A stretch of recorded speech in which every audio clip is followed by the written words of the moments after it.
Yo, what it do, squad? It's your boy Geek Samurai coming to you back with another video, man. In this video, I want to talk about Terminator Dark Fate. Now, this movie is like a continuation sequel after Terminator 2 Judgment Day. Now, we know that Rise of the Machine was the third one. We know Terminator Salvation was the fourth one. And we know Terminator Genesis was the fifth one. But I guess the creators of this film and Tim Miller and, James Cameron, they want us to, like, take those three movies after T2, take those away from your mind and focus solely on this film. And I love this film because this film, it continues exactly where T2 left off. Sarah Connor, she saves the world. She saves 3 billion people, and her son get to live. Because a different T-800 back then saved himself and killed the T-1000. And that was Arnold's character when you see him push himself off the guardrail, and he's holding onto that crane, that hook, and he lowers it and he kills himself. And he lowers it into that whole bath of chemical or bath of fire. Molten fire that, they use to forge weapons. He kills himself. But I love the beginning of this movie because it starts with Sarah as she's in the psych ward and they're asking her, what have you seen? What's going on? And she's like, you fucking idiots. I'm trying to tell you that the end of the world is coming, but y'all don't want to believe me. She's the only one that knows about the Terminator and knows what's going on. And I love how it continues because now we do see her son, John Connor. He plays a cameo in this film, but a younger version of himself and a younger version of Sarah Connor. It looked like they use that de-aging and it looks so good. We see them on a remote beach. And this is the part that I like when we see Arnold Schwarzenegger come out and we see Sarah Connor looking at her son. Look, he's getting a drink for him and her. All of a sudden he turns around and we see a younger T-800 coming at John with the shotgun. He had it covered up. With his sunglasses, that's his trademark. He got to wear them sunglasses.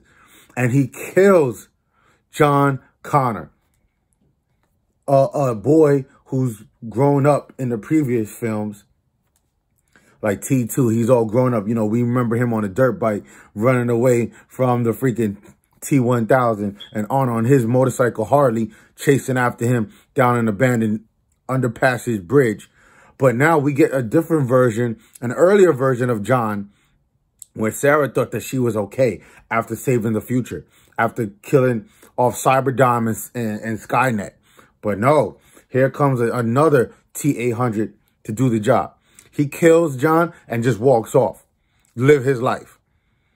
And I like the fact that that ties into a continuation where now we get a newer version of a Terminator, a newer version of a T-800, a newer version of the T-1000 called the Rev 9. Now, the Rev 9 in this is, Skynet is dead.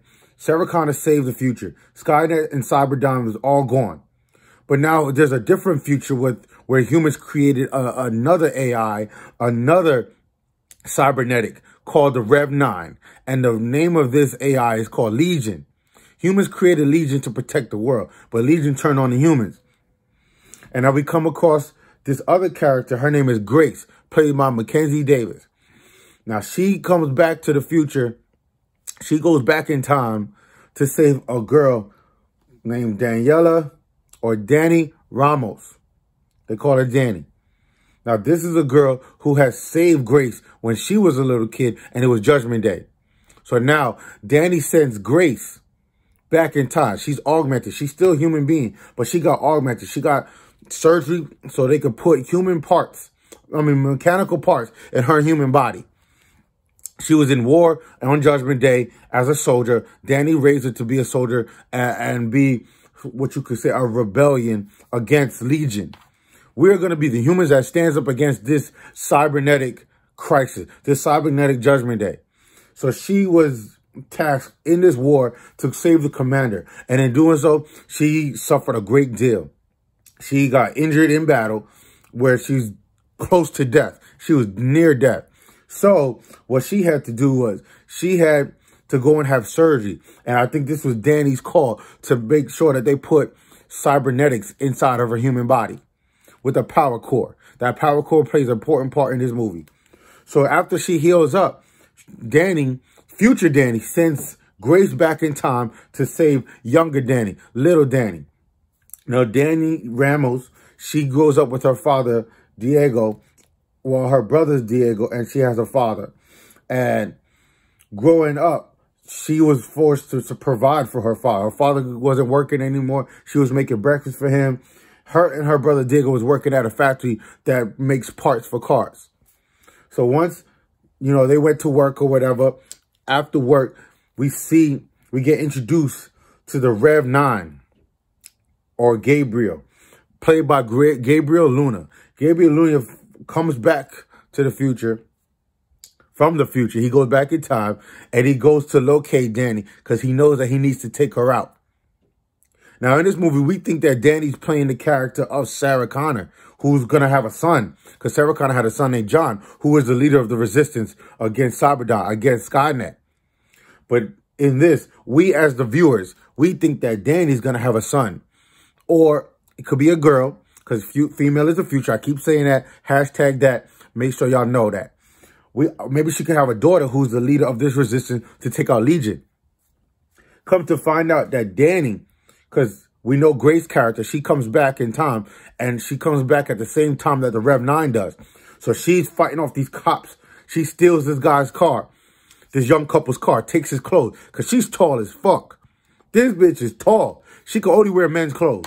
She takes his clothes, steals his car, and goes to find Danny. Now, we getting back to Danny. We know that she's going to work. She's going to the boss. They clocked in. They punched in. They're ready to work. Come to find out that her brother can't work because his spot is being taken over by a machine. She goes to the office, goes to the boss's office to see what's going on. Boss tells her, I can't keep your brother because he's not a good worker. He's not you, Danny. You're a great worker. You know what you're doing. So I replaced him with a machine. Machine is the future. So Danny's fighting for her brother's job. You can't replace humans with machines. You can't trust them. You can't rely on them. So now all of a sudden we go to the next scene where the Rev 9 is at Danny's location, at not the job, but her father's place. And he's looking for Danny. The father said, who are you? I don't know who you are. He said, I'm looking for Daniela Ramos. And the father says, oh, you sure you're a friend of hers? Because that's what the Rev 9 said. I'm a friend of Daniela Ramos, and I'm looking for her. But the father said, oh, you sure you're a friend of her? Because only her friends call her Danny. So the Rev 9 kills the father, takes his body. That's the only way that he could take form, because he's liquid. That's the only way he could take form on human interaction. He has to touch him. But in doing so, he kills them too. There's enjoyment there of him killing human. So he kills her father, and he dresses up as a father, and he goes to her job, dressed in his skin. He goes to the job. He comes in and shows up as a visitor. Oh, my kids forgot their lunch. I have to go give it to him. So he finally bypasses security, gets in. He's looking for Danny. But good thing to know that Grace gets there in time.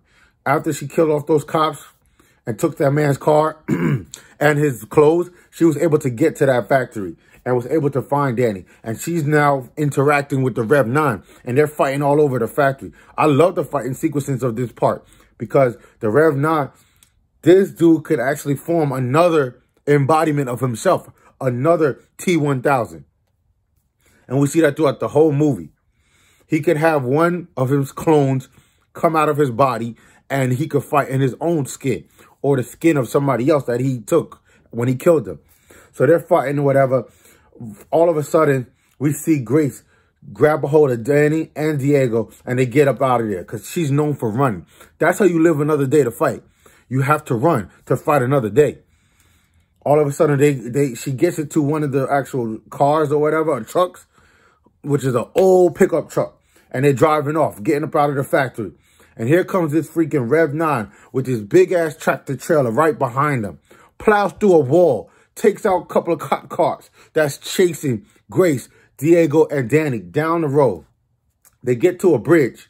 Now, at this bridge, this is when the T-1000, this is what I was talking about. He made a clone of himself to drive the tractor trailer, and he goes through the windshield throughout this whole entire movie. This dude, Rev 9, he's breaking windshields out of aircraft carriers, out of trucks, out of planes. It don't matter. He don't care about the wind smacking him in the face because he could breathe through the air. He's a machine. He freaking keeps breaking windshields with freaking anything that he could find. It could be pipes. It could be anything. He's just breaking through the windshield so he could bust through it.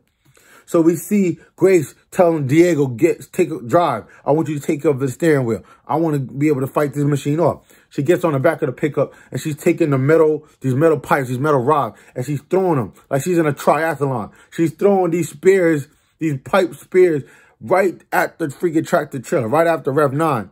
And it's going through his body like nothing. He takes a hold of it. First, he breaks the glass, takes a hold of it, and he uses his liquid body to phase through the pipes, and he creates his clone, and he ends up on the front of the actual tractor. And this dude is going ham. He's throwing the actual pipe things right back at her, right back at Grace. Grace is just blocking him off with her forearms, breaking her skin. And you see the robotic. You see the actual metal inside her skin because she's been augmented. All of a sudden, her truck gets speared off because, you know, they will have an engine failure. The truck gets tumbled over and it goes through one part of the wall of the bridge. The tractor stops. Here comes the T9. The T1000. I said T9. T1000. He's there running because that's what they do. They just running after them. And, you know, she's all freaking messed up. She's already exerted so much energy because she's part human, part robot. She's all tired. She needs medication. She needs water.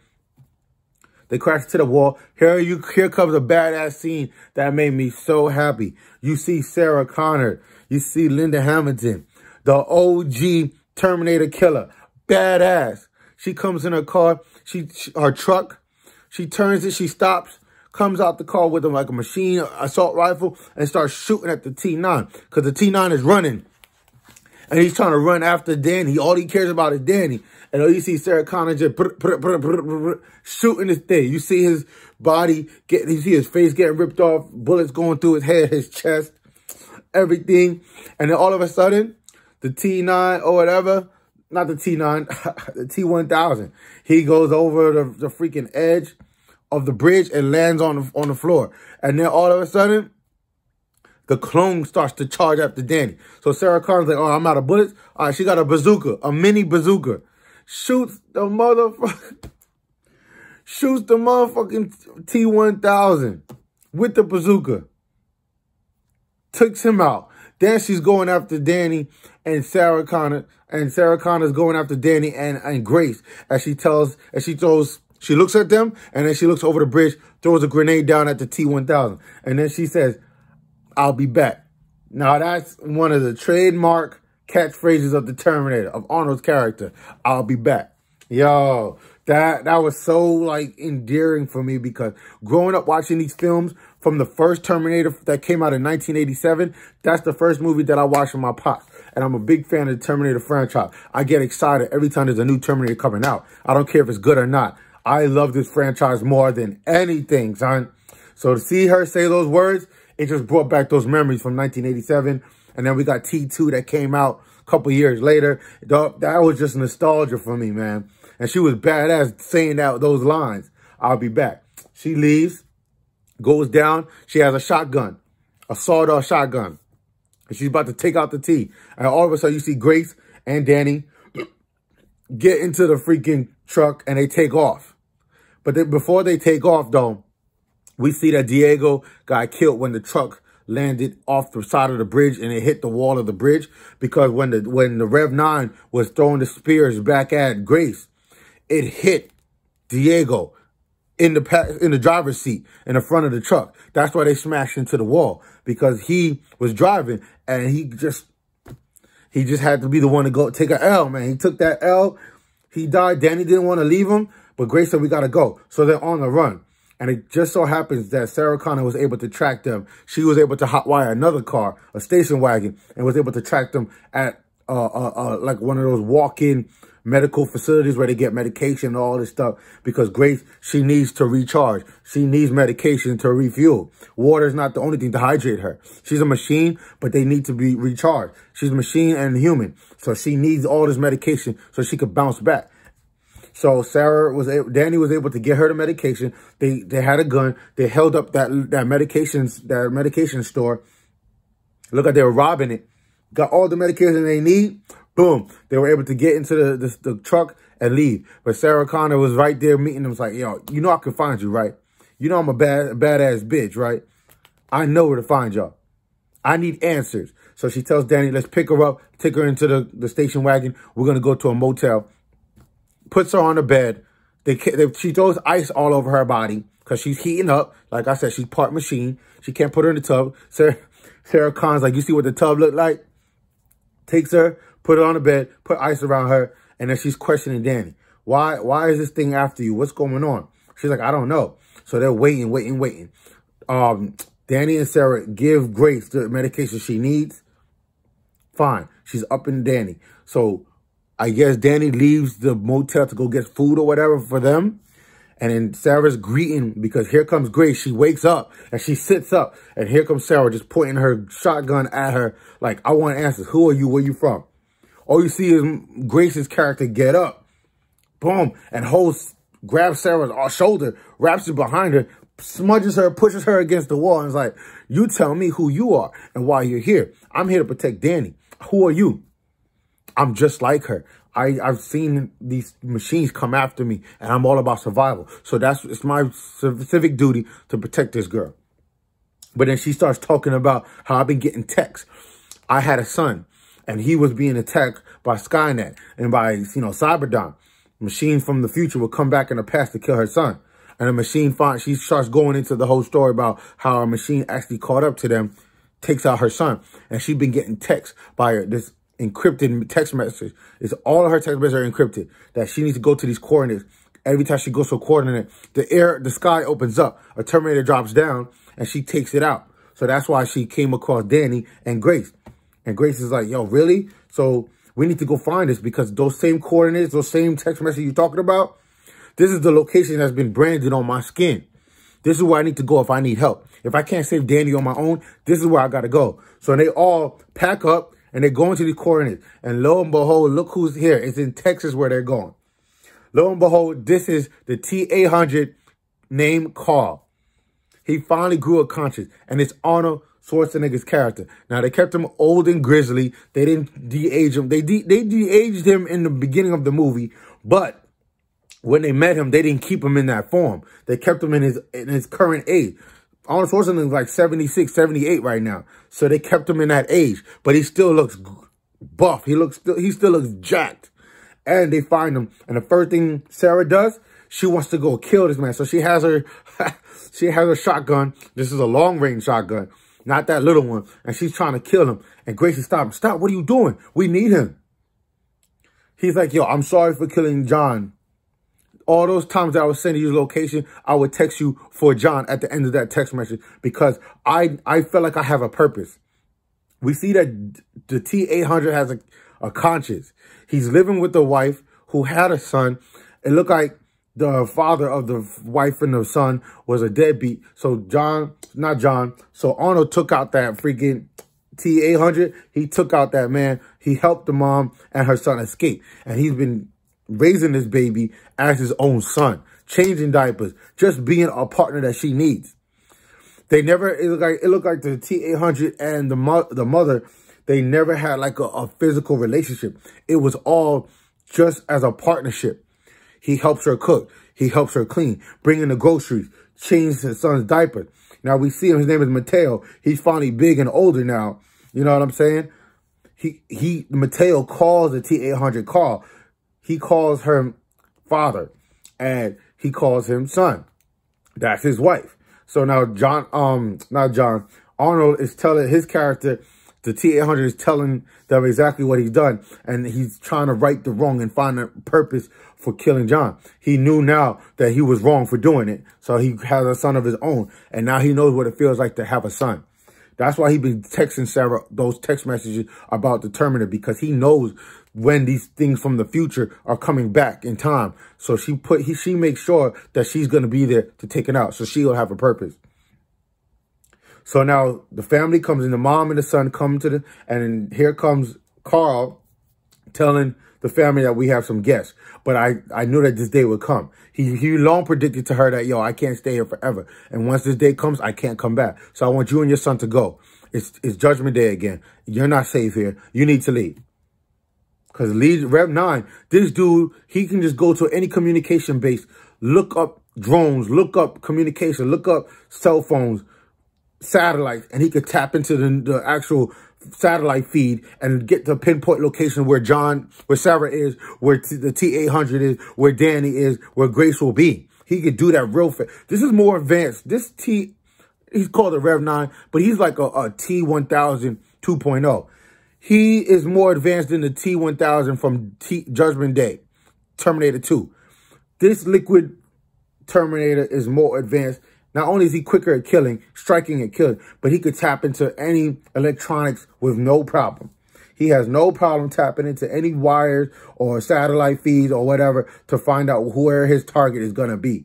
So now he gets in a helicopter and he's finding them and he's hunting them down. And lo and behold, by the time he went to Texas, they were already gone. They were already gone. But throughout the whole entire movie, he's chasing them down. Whether it's in a helicopter or a plane, wherever there be, he's going to be. Now, I like the next part of this movie because now we get to the part where we find out that we get a flashback to the future where we get to find out who this future Danny is. Because Grace is telling stories about why she was sent back in time and how Danny was the one that saved her life on Judgment Day. So now we get to meet future Danny, and she's taking out these thugs who are trying to hijack or kill Grace. This is a younger Grace, a little Grace. It's like humans are killing on humans, and this is what the machines want. The machines want humans to kill themselves off because they know they don't have a fighting chance to kill Legion. They can't destroy Legion, and Legion wants to take out the human race because Legion doesn't want the human race to create another AI to take out Legion that's strong enough to take out Legion. So it's all repetitive stuff from the previous Terminator 1 and Terminator 2. And I love the continuity throughout this movie because it has a lot of references from the previous Terminators. So now we see an older Danny. Her hair is braided. She's a badass commander. She's a leader of the Resistance to take out Legion. And I like that scene because that all ties back into the end. And we're going to get to that. Now, I love the part about this now because now we get to the part where Sarah has connects. She meets with this guy, this major, this captain, major, lieutenant, whatever he is. He has an EMP to take out the Rev 9. Now, I love this part because the EMP is like 2 bullets that you can put into a gun to shoot at like an electrical wall, and it will activate the EMP. Now, we're going to see them fight like the T-800 and the Rev 9. We see them fight later on in this movie, and they go at it. Like the T-800 and the Rev 9, they know that they're both machine. And the Rev 9 is, when they're fighting, the Rev 9 is trying to communicate with the T-800. Like, why aren't you on our side? You're just like us. You're not human. You're robotic. You should be fighting with me to help take out Danny. What are you doing? He's like, nah, I'm good. I can't do all that because I have a purpose. And yo, the battle between the Rev 9 and the T-800 was crazy. Now, the battle, at the end of this movie, the battle escalates so much that Grace can't even fight anymore. She was flying that aircraft carrier, and they had to parachute into a freaking Hummer. She was tired from that. Every time she exerts too much energy, she gets very, very weak, and she damn near passes out. So now we see Arnold and Sarah trying to create this kill box where Danny's the bait. That was the plan all along. Create a kill box, use Danny as the live bait to capture the Rev 9 to take him out. Now, I love the fact that the Rev 9 was fighting with the T-800 throughout this whole process of using her as bait. Takes off Arnold's arm, but that arm plays an important factor because now Arnold's face is half ripped off. You already know he's a T-800. His face is going to get ripped off. So he pretty much has, like, 1 leg, 1 arm, and he's there fighting the Rev 9. And, yo, for Danny to get the courage that she has, the battle was so intense for Grace that she tells Danny, you got to take the power core out of me that was put into me. You put it in me. Now you save me in the future. Now allow me this opportunity to save you. So Danny goes right into her abdomen, takes out the power core. And the T9 is I keep saying T9. The Rev 9 comes at Danny. Danny's trying to run away from it. She finally takes the power core. It's this electrical power core that she stabs into the Rev 9's face. It's in his head. It's going off. He's looking powerless. And all you see is freaking Arnold take the damn Rev 9, drag him to the end of the freaking bridge or the waterfall. They both fall off of that, land into this middle. I guess all the water drains from it. It's like this middle platform.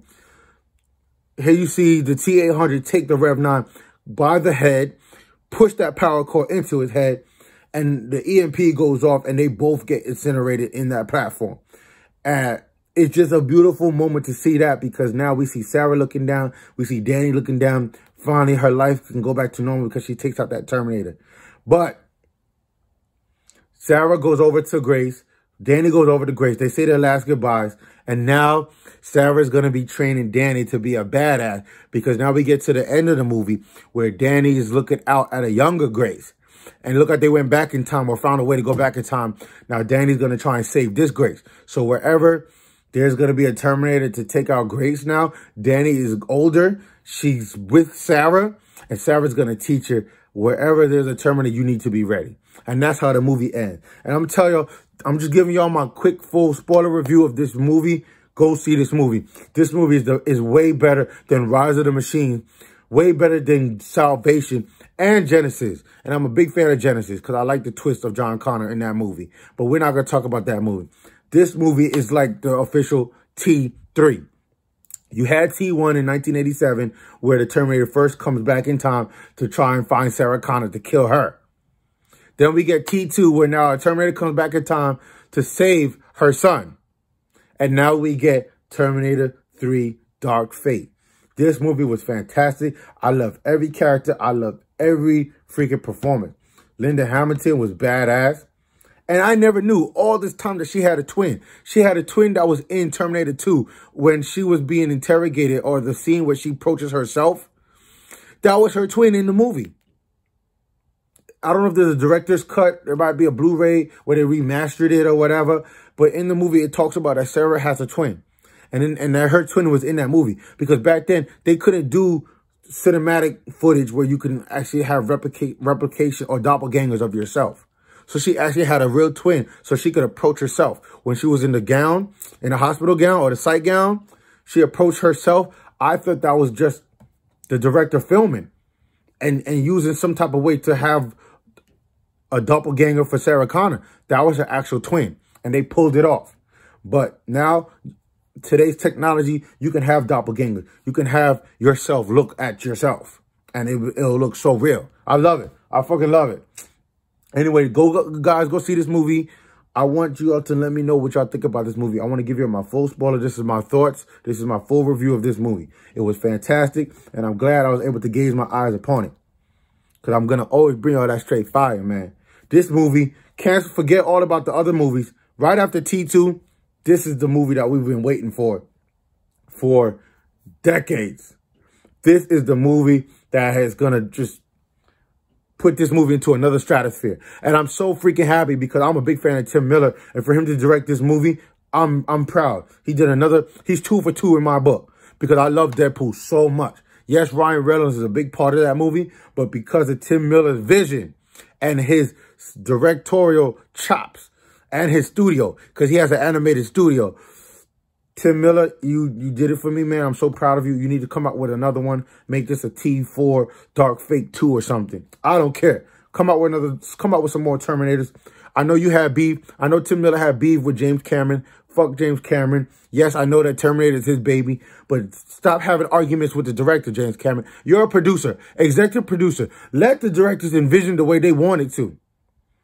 Whatever happened, we were able to greenlight this movie, and the visions between both of them was able to be brought on a big screen. And I'm happy, because I saw this in MDX. I saw this in MDX where the chairs were moving and everything. I loved it. Loved it. I felt when they were going through the water and everything, water splashing on my face. Every time a gun would go out, the lights would flicker. Loved it. Go see this movie. It's fantastic. So, all right, squad, I'm going to get up out of here. Y'all already know what to do. Like, subscribe, and share the Geek Samurai. Until next time, I'll see you in another video. Peace.